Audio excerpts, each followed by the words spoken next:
I ate alone on my 30th birthday, while my family drove 2 states to celebrate my sister's baby shower using the $14,000 I gave them for emergencies. I wasn't invited. When I asked why, she said, "You were accidentally left off the list of 61 people." I didn't argue. I just canceled every autopay on their utilities, removed their access to my Netflix, and left a box at their door. 12 days later, my sister screamed when my lawyer called and said, "You were accidentally left off the list of 61 people." That's what Emily said, like it was some kind of clerical error. Like my name had just slipped off, wedged somewhere between Aunt Tricia gluten-free and +1 TBD. I didn't yell. I didn't beg. I didn't even reply. I just looked at the screen, stared at the bubble with her message in it, then set my phone down and stared at the untouched plate of food in front of me. It was my birthday. 30. A milestone. I ate cold takeout alone on the couch while my family toasted Emily's baby with champagne 2 states away, using the $14,000 I gave them last spring. For emergencies. The emergency, apparently, was that my sister didn't want to have her shower in a park. She wanted a vineyard. With catering. And a photo booth. Your name wasn't on the spreadsheet, she'd added in the second message, as if that explained anything. It was just an honest mistake. Sure. And I guess the part where they didn't even call or text to say happy birthday was a glitch too. I didn't respond to that one either. I just quietly logged into the utility account and canceled the autopay on their electric, water, and internet bills. Then I logged into Netflix, removed all their profiles, changed the password. The next morning, I boxed up a bunch of mail bills, expired coupons, an old sweater my mom left at my place, and left it on their front porch with a post-it note. Return to sender. I didn't write anything else. Didn't include a card or a threat or a clever quote. Just a box. A symbol. 12 days later, my lawyer called. Said my sister screamed when she answered the phone. Something about, how could he, and this is going too far. He just asked, calmly, would you like to proceed with the formal dispute? I said yes. But this story didn't start on my birthday. It didn't even start with the money. It started months ago, with a phone call from my dad and a favor that felt small at the time. One more sacrifice. One more, you're the responsible one. I should have seen it coming. Because in my family, love is conditional.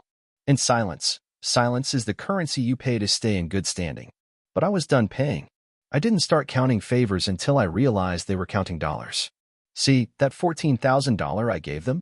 It wasn't a gift. It wasn't even a loan. It was a lifeline for them. Not that they'd ever say thank you. No. My dad called it responsible family planning. My mom called it helping out while things are tight. Emily? She just called it finally some relief. It started after their roof caved in, or so they said. Dad called me in April, voice rough and panicked. Water's coming through the drywall. I don't even know what to do. We can't afford a new roof right now. If it spreads, we might have to leave the house. My gut twisted. I hated that part of me that still wanted to protect them. They'd been dropping hints for months, late notices, broken fridge, missed prescriptions. So I wired the money. $14,000. Told them to use it wisely. I never asked for it back. I just asked them to keep me in the loop. 2 months later, I saw a Facebook post. Emily in a custom satin dress, standing under a balloon arch that said, Mommy-to-be. My parents were beaming. There were string lights, floral walls, a dessert cart shaped like a pram. Location tagged, Chateau Elon Vineyards. One of the most expensive venues in the state. And there it was. The caption. So grateful for the best family a girl could ask for, thank you for making this shower unforgettable. My name? Not mentioned. I felt sick. The next morning, I called Mom. I saw the post. I didn't realize you guys had planned something big for the shower. She hesitated. Oh, honey, I thought Emily told you. It kind of came together last minute. You invited 60 people. Well, 61. And not one of those names was mine? Silence. Then, too casually. Emily handled the list. Maybe it just slipped her mind. That was the day I stopped answering calls from them. But it wasn't the day things exploded. That came later, when I found out where the rest of the money went. Because they hadn't just used it on the vineyard and catering. They used it to lease Emily a car. Not just any car. A white Lexus UX with a vanity plate, Mama-to-be. I found out from one of her Instagram reels. She spun in front of it with that awful filter that adds fake freckles and sparkles. The caption said, Surprise from the best parents ever, I'm in love. Best parents ever. I stared at that screen for 10 minutes before I finally closed the app. I didn't cry. I didn't shout. I just sat in the dark, surrounded by receipts and screenshots, and realized the truth. They never saw me as part of the family. I was just the banker. But the final slap? It came in the group chat. It was my cousin Rachel who sent a message. Emily told us your birthday got moved? Thought you were out of town. Then a reply from Emily. Mayo, he said he wanted a quiet one this year. Who celebrates 30 anyway? The group lit up with laughing emojis. Aunt Trish chimed in. Always so dramatic. Even as a kid. Dad dropped a gif of a clown holding a balloon. I left the chat. Quietly. Without a word. But I screenshotted everything. 2 days later, a PayPal notification pinged my phone. My parents tried to use my account again. $179.23. A grocery delivery to their house. I canceled it. Immediately. Then I called the utility companies and removed my billing information. Then I went to Netflix. Gone. HBO Max gone. Hulu. Gone. They had nothing in their names. And still, not one of them called me to ask why. Instead, Emily posted this to her Instagram story. Funny how people change once you stop depending on them. Stay grateful. Stay real. She tagged our mom. That night, I made a folder on my desktop. Evidence, family fraud. I wasn't even sure what I'd do with it yet. Until I got an email. It was from a collection agency. Apparently, my name was still attached to an old phone plan I thought I'd closed. The balance was over $600. Past due. The number? Registered to Emily. I called the agency and confirmed it. She'd upgraded the phone twice and let it default. That was the night I started digging. And what I found changed everything. Tucked deep inside my shared Google Drive, the one I used to help my parents with taxes, was a scanned PDF. A tax return. Not mine. My father's. It listed me as a dependent. I'm 30. I haven't lived in their house for a decade.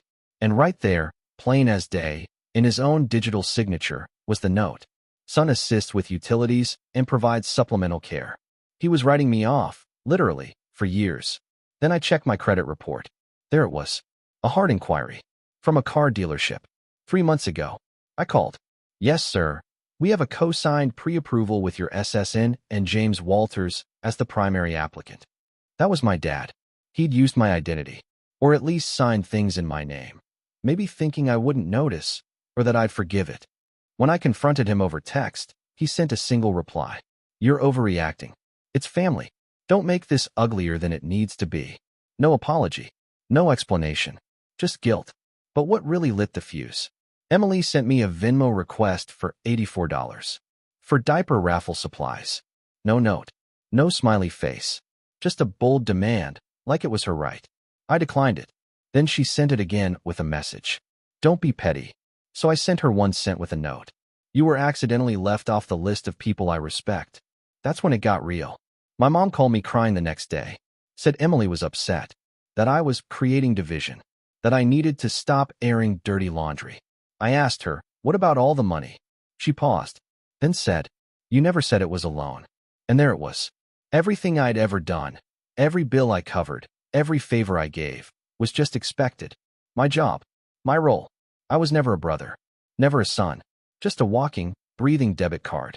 I chose the bar on purpose. It was the same one my dad used to take me to when I turned 21. Back then it felt like some kind of initiation, his way of saying I was finally worth being seen with in public. He never said he was proud, but he let me order what he was drinking. That was supposed to be enough. This time, I arrived 15 minutes late on purpose. He was already there. Same booth. Same beer. Same condescending look. So, he said, leaning back, you ready to stop playing martyr? No hello. No happy birthday. Just war. I slid into the seat across from him and dropped the folder on the table. Thick, packed. Labeled in black Sharpie. Proof. He didn't even look at it. You really want to go down this road? I already have, I said. He shook his head and gave me the smirk he always used when he thought he was winning. The one that made you feel like a kid again. Small. Powerless. We're family, he said, like it meant something. We make mistakes, but we keep it in the family. That's the rule. I stayed quiet. I wanted him to dig the hole deeper. Your mother's a wreck. Emily's a mess. Over what? A few misunderstandings? You think blowing up our lives over a couple $1,000 makes you a man? That's when I opened the folder. First page, a printed copy of his 2023 tax return. Line 4. Claim dependent, adult son. Contributes utilities and elder care. What of it? You committed fraud. You claimed I lived with you. I haven't in 10 years. Next page. A scanned credit application from a Lexus dealership. His name and mine. My signature forged. That's technically a felony, at least from what my lawyer said. I didn't want it to go that far, but I had to protect myself. Come on. I was going to tell you. When? After you crashed the car or defaulted again. Next, a collection of Instagram screenshots. Emily showing off her surprise Lexus, the baby shower at the vineyard, champagne fountains. All posted within weeks of the $14,000 I sent for emergencies. He didn't speak for a while. Just stared. So I handed him the final sheet, a notarized letter from my attorney, terminating all financial and legal ties. I'd removed my name from every account, canceled every payment, transferred everything I could back into my name. Utilities, mortgage, cell plan, gone. You think this makes you powerful? He said, voice low now. You think this makes you better than us? I looked him dead in the eyes. No, it makes me free. He slammed his hand on the table. The glasses jumped. Don't give me this holier-than-thou nonsense with me. You think I haven't seen the way you look at us? Like you're above it all. I was never above it. I was under it, carrying you, all of you, while you laughed behind my back. His jaw clenched. His hands curled into fists. You wouldn't be where you were without me. You're right, I said, because you taught me exactly what not to be. He froze. Then, softer, like he thought he could still twist the knife. You think the world will love you more than your family? They won't. You'll end up alone. That's what happens when you burn bridges. I leaned forward. I didn't burn a bridge. I tore down the prison you built across it. Then I stood up. I left the folder on the table. Those are your copies, I said. For your lawyer. He didn't respond. Just sat there, red in the face, staring like he couldn't believe he lost. You said I was accidentally left off the list, I added, walking away. You're about to find out what it feels like to be intentionally erased. I didn't call anyone after the meeting with my father. I didn't need to. By the time I walked out of that bar, everything was already in motion. That night, I sent 3 emails. No subject lines. Just attachments, names, dates, screenshots, and signatures. Each one went to a different destination, my bank, the IRS, and my lawyer. The next morning, my attorney filed formal notices for identity misuse and financial fraud. 2 hours later, I got a notification from the credit bureau. The Lexus lease tied to my name had been voided and flagged for investigation. It was no longer my problem. It was Emily's now. By noon, her Instagram story disappeared. All of them. The car, the nails, the mama-to-be vanity plate, gone like they never existed. She switched her account to private. But I already had the receipts. That same day, the mortgage company called my parents. I've been paying their bills through a side account for almost 3 years. Quietly. I never wanted the attention. But now, the name on that account had been legally removed. The bank wanted to know who would be covering the balance going forward. Spoiler, no one answered. Within 48 hours, their electricity bill bounced. Their phone lines followed. Netflix sent an email that the profiles Emily, Dad, and Mom too had been deleted. I watched the names vanish one by one. It felt like erasing a virus. I didn't block them. I didn't rage post. I didn't scream. I just removed myself. Removed them. Removed the idea that I owed them anything beyond silence. That weekend, I got a call from a blocked number. I let it go to voicemail. It was my mother. I know you're upset, but you don't have to destroy everything. Please. This is your family. Then came a second one from my dad. You've made your point. What you're doing now, it's beyond cruel. We don't deserve this. I listened to both messages while folding laundry. Calm. Focused. Like someone watching old security footage, knowing the crime was already solved. The next blow landed harder, but I was ready. Emily sent me an email. Subject line. Wow. Inside was one line. You always were jealous of me.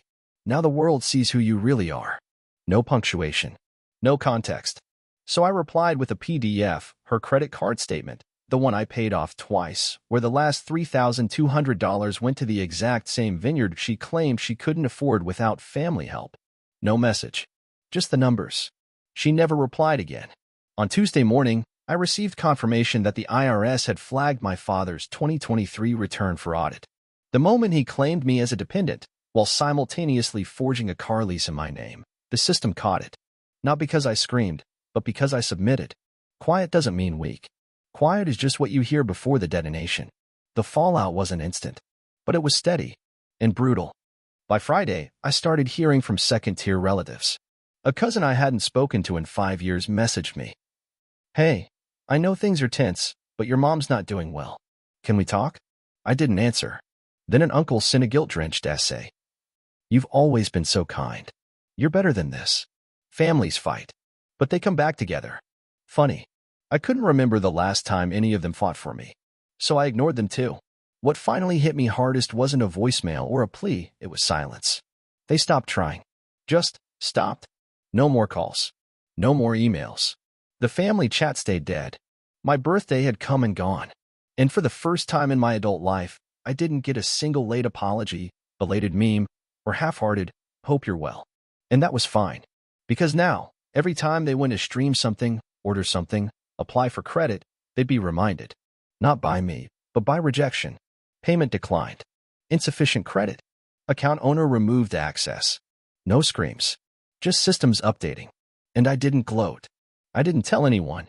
I didn't need the applause. This wasn't revenge. It was maintenance. They stopped calling. No more guilt. No more begging.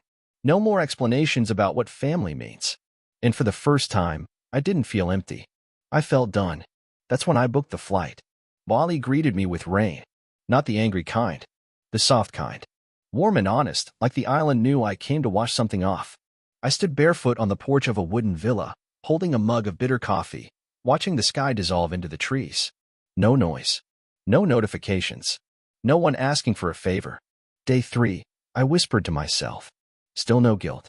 I didn't tell anyone I was leaving the country. I didn't post. I didn't announce. I just logged out. They wanted to forget me? Fine. I made it official. The trip wasn't a spontaneous escape. I'd been planning it quietly while pretending to smile during birthdays and wiring money like an obedient fool. Back when I was still hoping someone might say thank you. I stayed in a small place north of Ubud. No Wi-Fi in the room, no TV, just a fan that squeaked slightly when the wind was strong. I liked that fan. It reminded me of the noise back home, but distant. Powerless. One morning, I got an email. The subject line was a single emoji. From my mother. "Emily had the baby. She named her Grace. We thought you might want to know. No pressure, but it would mean a lot if you came." I closed the email. Let it sit there like a dead insect under glass. Didn't reply. Didn't delete it. Just archived it. Later that day, I bought a postcard from a local shop. It was bright yellow, with a cartoonish beach and a crab holding a drink. I flipped it over and wrote 5 words. "Wish you weren't here. Me." I didn't sign it. I sent it to my parents' house. No return address. No message inside. Just silence sealed in a stamp. Then I walked to a warung, ordered fried rice, and spent the afternoon floating in the pool, letting the sun take what little tension I had left. By the end of the week, I realized something strange. I didn't miss them. Not the noise. Not the chaos. Not even the fake warmth they weaponized so well. They had cut me off from love years ago. They just didn't realize I'd stopped bleeding. On my last day, I took one final step. New SIM card. New email. New number. I left my old phone in the hotel safe. Factory reset. A symbolic grave. The front desk lady asked, "You're not coming back?" "Not to that version of me," I said, smiling. She laughed. "Good." He looked tired. At the airport, I bought a fridge magnet shaped like a coconut. It said, "Paradise isn't a place. It's the absence of obligation." I smiled and stuck it in my carry-on. No souvenirs for anyone else. Just that one. For me. And when the plane took off, I didn't look back. Because this time, no one was chasing me. And finally, I wasn't carrying anyone but myself.